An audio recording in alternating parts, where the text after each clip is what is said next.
محبت و الفت پیدا کرنے کے لیے، میاں بیوی میں نفرت پیدا ہو گئی ہے، اس نفرت کو محبت میں تبدیل کرنے کے لیے یہ عمل آپ کر سکتے ہیں۔ سورۃ مزمل کا وظیفہ نہایت مجرب سمجھا جاتا ہے،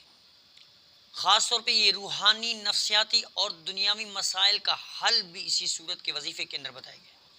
اور نبی کریم صلی اللہ علیہ وسلم پر ابتدائی دور میں یہ نازل ہوئی تھی، اور اس میں رات کی عبادت، صبح کا ذکر اور اللہ پر توکل کی ترغیب دی گئی ہے۔ یہ مجرب وظیفہ ہے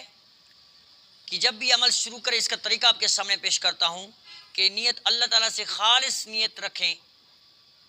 کہ پورے ہونے کی دعا کریں۔ اور نمبر 2، عموماً رات کے وقت، عشاء کے بعد یا تہجد کے وقت یہ پڑھنا بہت افضل ترین ہے، لیکن دن میں بھی پڑھا جا سکتا ہے، لیکن 2 وقت، عشاء کے بعد اور تہجد کے وقت پڑھنا، اس کا بہت بڑا اثر ہوتا ہے۔ طریقہ یہ ہے کہ روزانہ 21 مرتبہ سورۃ المزمل پڑھنے کے بعد 7 مرتبہ یا اللہ، یا رحمان، یا رحیم، اور آخر میں اپنی حاجت کے لیے دعا کریں، انشاءاللہ وہ آپ کی حاجت پوری ہوگی۔ اور کون کون سے حاجتوں کے لیے یہ عمل آپ کر سکتے ہیں؟ رزق میں برکت کے لیے عمل کر سکتے ہیں، قرض کی نجات کے لیے، دشمن کے شر سے حفاظت کے لیے،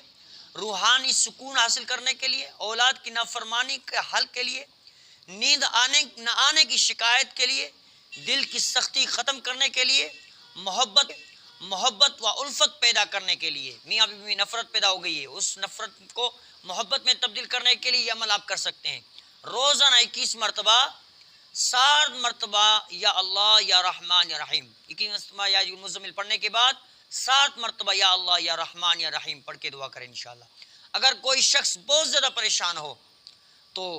یا اسے کوئی خوف و وسوسہ یا نیند کا کوئی مسئلہ ہو تو سونے سے پہلے سورۃ مزمل کو 3 مرتبہ پڑھ کر اپنے اوپر پھونکے، انشاءاللہ تعالیٰ اس کو دلی سکون ملے گی اور بہترین قسم کی نیند آئے گی۔ اللہ کریم ہمیں اس وظیفے پہ عمل کرنے کی توفیق نصیب فرمائے۔